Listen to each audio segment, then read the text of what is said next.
жараткан Аллах мына ушул биздин Асанбек абабыз, Таалай агабыз, биздин Медербек агабыз баштаган жалпы ушул биздин будалыктык, алайлык агаларыбызга Аллах Таала бул дүйнөнүн жакшылыгын, акыреттин жакшылыгын насип кылган. Соололору бийик болуп, сөздөрү, жасаган иштери өтүмдүү болуп, элдин кызматында жүрө беришин. Бөөдө кырсык бале афаттан алыс болуңуздар. Жараткан Аллах Таала үй бүлөңүздөргө да кут береке насип кылсын, кенен рызкы берсин. Урпактарыңыздарда даалымдар, карылар, элге, динге, жерге, мекенге кызмат кылган эр жүрөктүү уулдар, ар намустуу кыздар тарбияланып жеткилсин. Жакшы.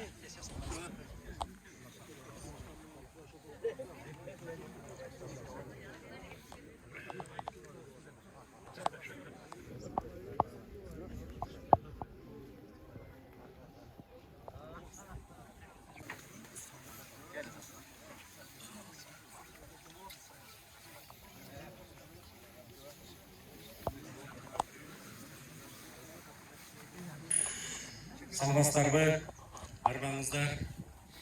Бүгүн Алай районунда жүрөк куанарлык иш болуп турат десек жаңылбайбыз. Анткени бактыгү бул деги эле адамзатына ондон ашык пайдасы бар деп эзилдеген айтылып келатат. Бүгүн мына ушул биздин жогору жактан келаткан жетекчилер менен чогуу мына ушул жакшы акция уюштурулуп жатат. Буга чейин да айтылып, ар бир адам бир көчөт деп акцияларды баштадык элек. Ошонун алкагында мына биздин дагы агаларыбыз четте калбастан ушул биздин өзүбүздүн жерге көрктөндүрүү, жашылдандыруу максатында жакшы мына көчөттөр отургузулуп турат. Биздин ушу келген конокторго сөз берсек, уруксат берсеңиздер, биз азыр ошол жакшы бир жөрөлгө менен баштап атып, сөздү ушул жогорку соттун төрагасы Сатыев Медербек Асанбековичке сөздү баштасак. Саламатсыздарбы, урматтуу туугандарым. Бүгүнкү мынантип бардыгыбыздын башыбызды бириктирип, ушул жерге топтоп отурган уюштуруу комитетине ыраазычылык билдиргим келет мен сөздүн башында. Эми бардыгыбыздын кичи мекенибиз бар. Бүгүн ушул будалык айылында ушундай бир чоң иш-чара десем дагы мен жаңылышпаймын. Анткени көктөндүрүү жаатында ушул биздин айылыбыз жашыл мурас мына президенттин чоң программасынын алкагында дагы туура келип атат бул иш-чаралар. Эми мунун бардыгы мына жашылдандыруу, карагай азыр жолдун четине эгилип, баягы сырттан эл келсе дагы уялбай турган биздин дагы баягы кичи мекенибиз болуш керек да. Анан эми бүгүн мен будалыктыкмын дегендин бардыгы ушул жерде келип отурса керек деп мен ойлойм. Ошондуктан бардыгыңыздарга чоң рахмат. Ушундай өзүбүздүн жерибизди көктөндүрүү, кооздоо, анын үстүнө дагы биздин кооз жерлерибиз аябай көп. Ушундай иш-чаралар жерлерде мына жүрүп жатат. Өзүңүздөр көрүп атасыздар. Бул жалпы мамлекеттик деңгээлде өтүп атат. Ошондуктан ушул бардыгыбыз бир бүгүн бата кылып, анан ушундай жакшы бир иш-чараны баштасак, келечек муундарга дагы жакшы жөрөлгөнү деп мен ойлоймун. Ошондуктан бардыгыбыз ушу бирден болсо дагы ушу карагай эгип, ошого бир жакшы кийим дагы ар бир карагайга үйө турган ушул жердин жашоочулары мына сиздерсиздер. Ар бир карагайга үйөйлө, ушул жерди кооздойлу, ушундай жакшы нерселерди жалпы элге пайдасы тие турган нерселерди бардыгы жаппай атырлап кылганга Кудай насип этсин. Чоң рахмат. Ар дайым ушул Алай району боюнча кабар алып, ар дайым чалып, ушул Алай району боюнча переживать этип ар дайым сурап жүргөн ушул биздин жогорку кеңешибиздин депутаты Талайбек Насырбековичке берсек.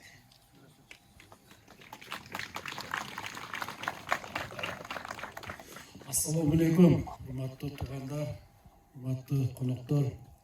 Bugun mana sizlar bilan jolug'ib, ulug' Ramazon oyidan keyin, Oro'zadan keyin jolug'ib turganimni tug'anlarimni ko'rib, oqsoqollarni ko'rib, mana Alaydın oqsoqollarini, ejelerimni, qarindoshlarimni ko'rib suyunib turam. Sizlar bilan jolug'qanga quvonchdabiz.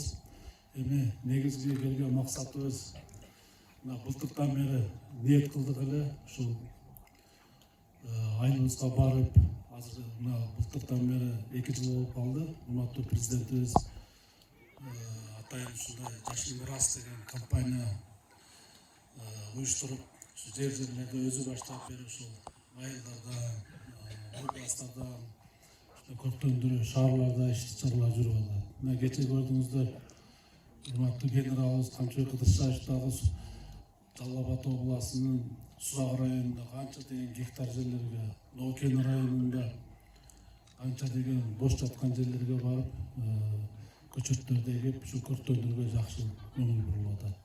Ушундай президентибиз колдоп аткан иш-чарада биз дагы жөн отурбастан ушу айылыбызга барып, ушу бир көчөт болсо да эгип, элге мындай багыт берип, bir ынтымакчылыгыбызды көрсөтүп келели деп ниет кылдык эле. Бүгүн ушу Насырбекке сиздер менен келип жолугуп отурабыз.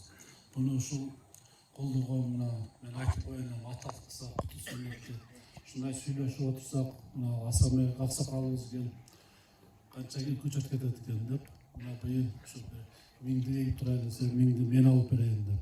Анан биз эми арчаны эле эгип койбойлу, карап отурбайлы деп, буну эртең көктөндүрүш керек, сугарыш керек дегенде, анан az жаңы заманбап капельный расчет деп коет, тамчылап сугаруу боюнча. Ушундай кылып берели деп, мына эми баардыгы мына аксакалдардын айтып коеюнчу бирөөсүн, Бишкекте жашаган бек алдосубуз, калгандары бүт инилерибиз баардыгы аттарын ата албай калсам капа болуп, кийин акча топтогондо бербей койбойбу, алар баардыгын айтылбы.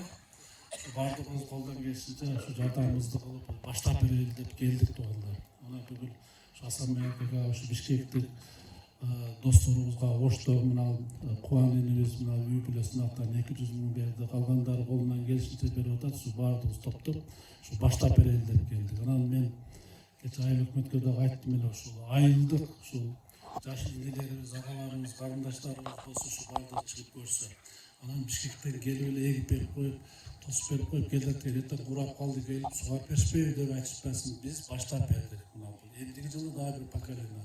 Эртең бага биздин туугандар жакшы көрөсүңөр, 20 жылдык жылкы союп, кой союп жыргаганды. Керек болсо ошондой расходторду бүт ошондой көктөндүрүүгө келип, баягы динибизде деле айтат экен, ушул кыямат болорун билсең дагы ушу көчөттө отурубуз деп. Бирок буну чоң баягы философия, чоң мындай бир мааниси бар эмеде, сөздөрдө булар мындай ойлонуп келсе. Ошон үчүн жакшыдан бак калат, жамандан дак калат. Ата бабаларыбыз бир мындай эки ооз сөз менен айтып кеткен баарын түшүндүрүпчү.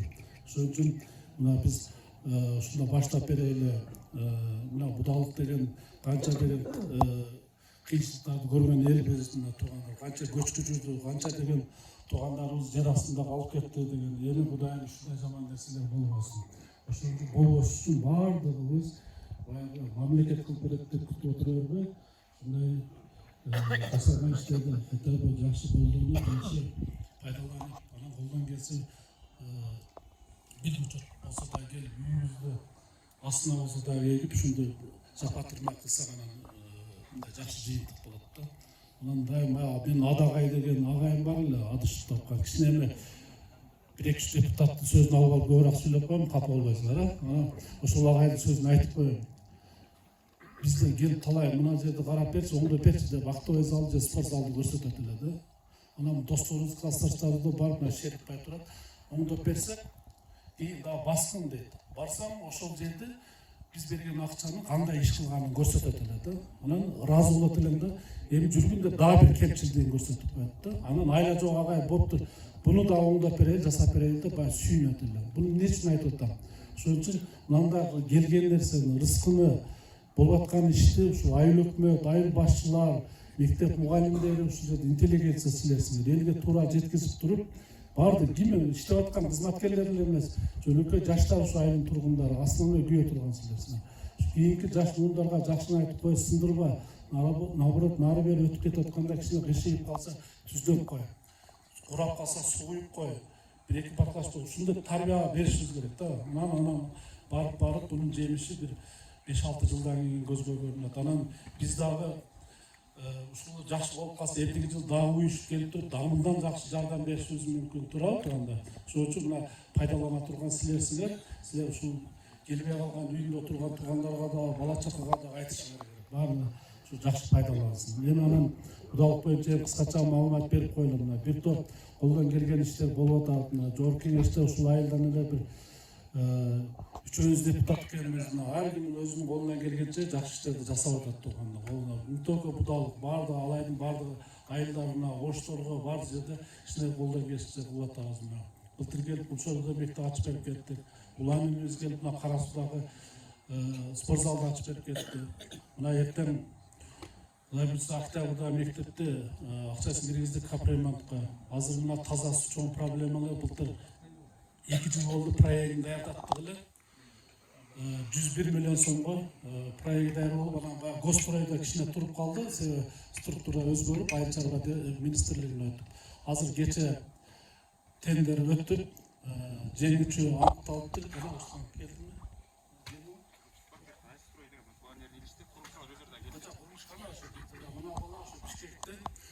Курулуш бөлүмүнүн жетекчиси ушу таза суу боюнча.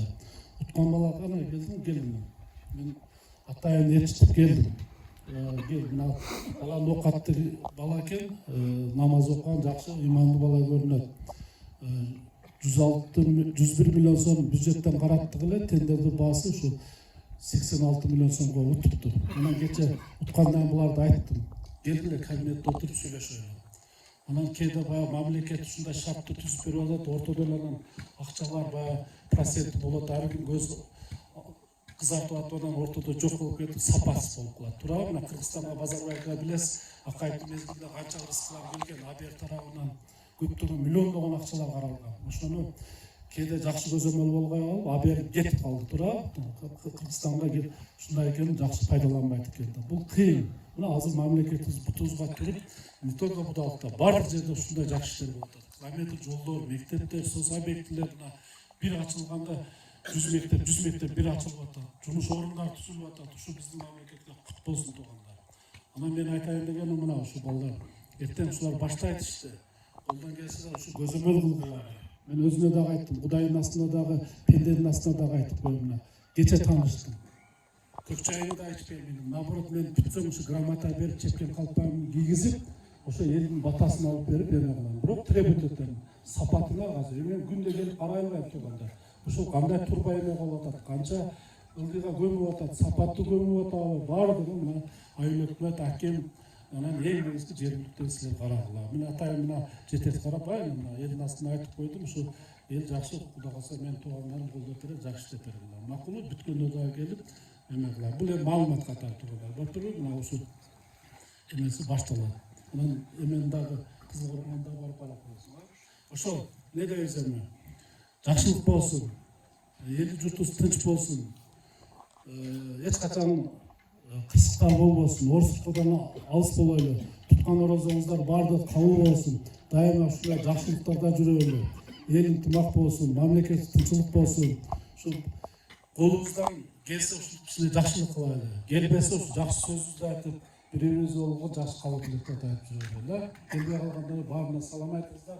Ушул биз эккен арчалар жакшы көктөп, жакшы көгөрүп, элибизге бир мындай жакшы абаны тазалап берип турсун. Макулбу? Ийгилик каалайм баарыңызга. Дагы бир жолу ушу баардык Оштон Бишкектен келген колдогон, ушу келе албай калган инелерибиз 10 миң, 20 миң сом болсо дагы которуп берип атышат. Ушулар баарына чоң ыраазымын. Баягы жакшы сөз бар. Тапкан ташканын жакшылыкка буйрусун деп. Мына бир мезгилде жакшыра кийинип алайлы да баардыгыбыз ушу Россия болуп калага кеткенбиз. Мен сүйүнөм азыр ушу досторума, инелериме бир жакшына буттарына тийип туруп Бишкекке үйлөрүнө барып калсам, жакшынакай үйлөрдө жашашып, жакшынакай машиналарды минип, балалық чакасын жакшылап багып калган жаш энелерибизди көрүп сүйүнүп атат. Мына ачыгын айтам, баардыгыбыз кичине курсак берип Россияга талаалап кеттик. Азыр мынтип акча таап элине жардам кылганга мындай колдор менен келип калды. Ушундай балдар арабыздан көбөйө берсин элине. Баягы жалыны болсо деринде жалыны тиет элине дейт. Ушундай жалыны бар балдар көп болсун. Аны чын айтыш керек. Бул эме баягы идея. Ушул 2 жылдан бери Медер Асанбекович айтат, талайга ушуну барып бир уюштуруп барып 5 акча болсо дагы ээп келели деп ушинтип Медер тынбай барды чогултуп кече орозодо дагы оозубузду ачырып ошол жерден кой баштайлы деп туруп анан ушуну мына бүгүн биригип келип атабыз. Макулбу, мына баардыгыңыздарга ийгилик кылайын, бир жакшы ушуну кармап калгыла, чоң рахмат. Рахмат. Кийинки сөздү Кыргыз Республикасынын президентинин Ош областындагы ыйгарым укуктуу өкүлү Илияс Азызбековичке берсек. Саламатсыздарбы, туктуу Алай жеринин тургундары, урматтуу аталар, апалар, агайын жекелер, инелер, урматтуу Медербек Асанбекович, Талайбек Насырбекович, сиздер менен ушул бүгүн ушундай жакшы бир иш-чарада жүз көрүшүп турганыма аябай кубанычтамын. Бүгүн ушул мына жакшы демилгени колдоп, Бишкектен жетекчилик келип бергендигине дагы ыраазычылык билдиребиз. Негизи мына ишенбелик, көчөтөгү дегенде мамлекеттик муниципалдык кызматкерлер эле көбүнчө келип эле мына көчөттөрдү тигип коюп эле кетип калат. Бирок бүгүн мына ушул жакшы иш-чарага мына жергиликтүү тургундар өздөрү сиздер дагы келип ушул жерге катышып берип атканыңыздар үчүн дагы аябай бул кубанычтуу болуп турат.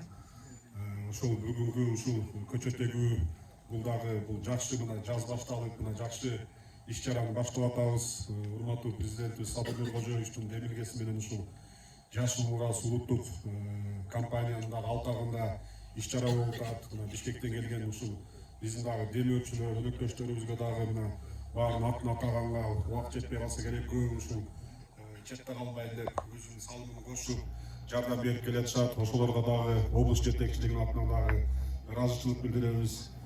Сиздер ушул баарыбыз билебиз, Алай жерге аябай мына касиеттүү, куттуу жер. Туристтер дагы бул жака көп келет.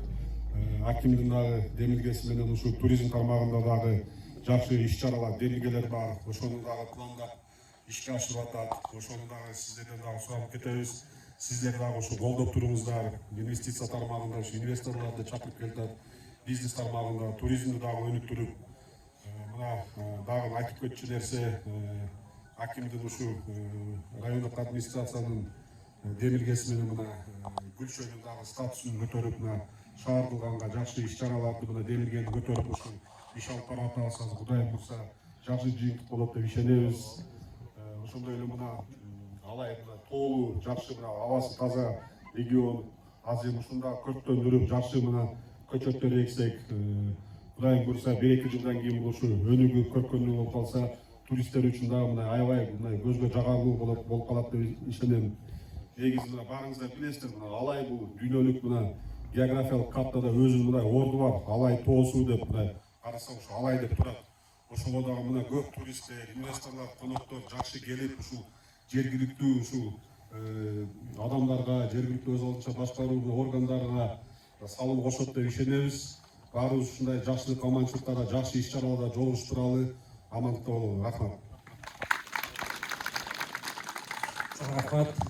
Буга чейин дагы Алай районунда демөөрчүлүк көрсөтүп, ар дайым колдоп, жакшы бир иштерди жасаганга жана мындан ары жасай турганда жумуштарга жакшы пландап келаткан ушул биздин Алай районунун тургуну, ардактуу ата уулу Асанбек Абакировичке берсек сөз.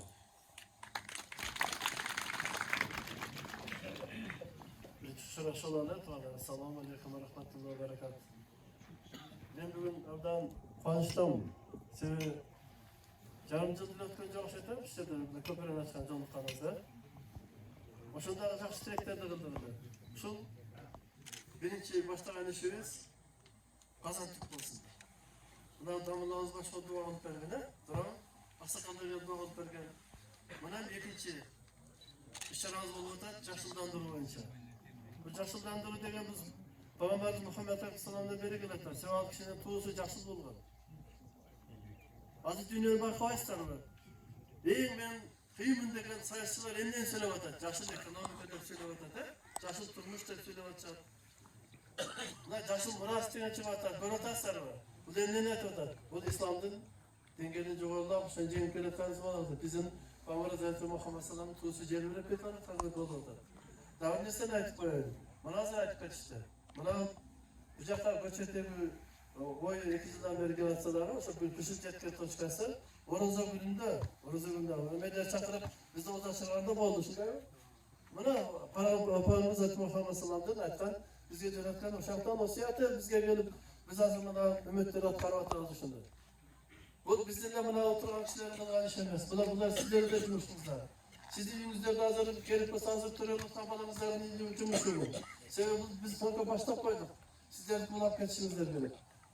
Sizler söz bulap geçin. Şunu ballarınız tarıyorlaşınız gerek. Tarafta olma mesele, o caratış kalma mesele. Şunu bağır, ayağında ahtanek olma mesele takanak doğanlar. Eğer de şunu jakşı tarıyorlaşsanız sizler özünüzler kadar ballarınızdan kılgan mesele mamilesi başka ol kılar. Sebebi bu jalpıda tarılan bir buluş oladı da bu birinci mesele. İkinci etaptaran sözüm bu şolarına toxtalıb doğanlar. Bu hazır Cumhurbaşkanı Yaşman'ın tavsiye atağız buna göçküler bizde görüp köp de bilesizler. Ötken yılı var ben Xitayda 4 guberniyamenin 4 gubernatörün işte başladan sorandım bile hazır jintik çıktı da aytıştı. Bir ösümlükleri var eken söz hemen karmaklar olayınca, göçküler karmaklar olayınca. Oşundan alıp gelip biri, oşunu okumuşlarına alıp görmez öyle atamadan biz bu yerde cerdinlemesinin analiz gördüğümüz. Analiz gördüğümüz analizler çıktılarında falan ben sosyalde bana bir videolar yönettim bile tuğanlar gözüme görüp koyuladım. Şurada bir göçkü olma Cergal Partisi, gubernatör, Canşede Emmanuel'in prens anılması. Şurada göçkü getirip cadağanıken, anaylas getkenden de tuğanı tutup kesip, apesi mandarini eğitmek koydu, cıl yerken. Yılda 95 milyar dolar söz konuşuyordu. 95 milyar dolar. Ne gördünüzler mi? Ben zaman video kanalı var, ne görsemizler olur. Böyle hakikaten satıp koyduk da fıstana jakşı gitti. Orada su içiyorken su içken yerde kolgulatken de koldan bağlı kafenin arasına kapatken de sonra toğunu gösterip çağırıp koyarken göçük etmeye alatken de sebebi yoksa toğuğa turbalar girip koyarken o su çerge düşükten de kolgulatken. Oşa teknolojiyalarda hakikaten de oylarımız var. Bunu ne için aytıp baştan için aytıp yok mu? Gelecek için aytıp ballarımızlarda şu hazırlıktan tarihine şunları hazırlıktan vakti şundan berinizler. Şundan iş bana tekendim. Gelecek işinmesek açıkça şayet zanırgıyım. Gelecek işinmesek yüreğimizde gelecekte özün sağlığı olmasak Allah'tan gelip kalır. Gelbet yönünde. Yüreğimizde sağlışınız gerek, bilinçli geleceğimizde. Özünüzü estetişiniz gerek, şu acetemizde dua kılışınız gerek misal. Cumhurbaşkanı cennet var, masa vermesi gerek. Cumhurbaşkanı şunu dua alış gerek. Şu yüreğime salgın aceti olacak Allah. Şunu bana buyur dua alış gerek.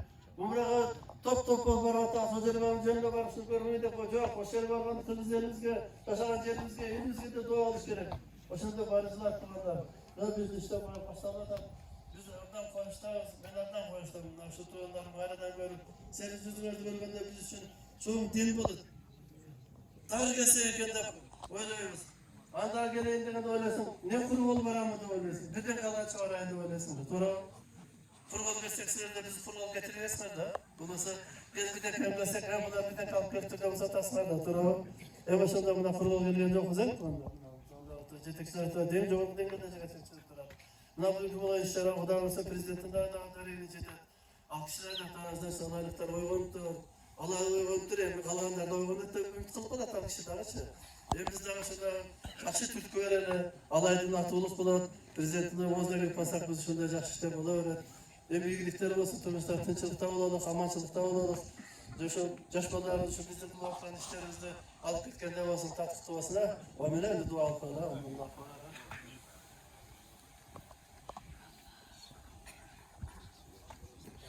İlgi sözlü Hüseyin Begal akağızga bersek sözlü.